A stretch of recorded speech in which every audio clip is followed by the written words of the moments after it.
பார்த்தால் பொருளுக்கு அலைந்திடும் பொருளற்ற வாழ்க்கையும் துரத்துதே.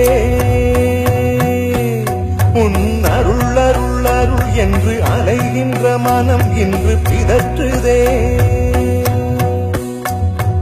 அருள் விழியால் நோக்குவாய், மலர்பதத்தால் தாங்குவாய்.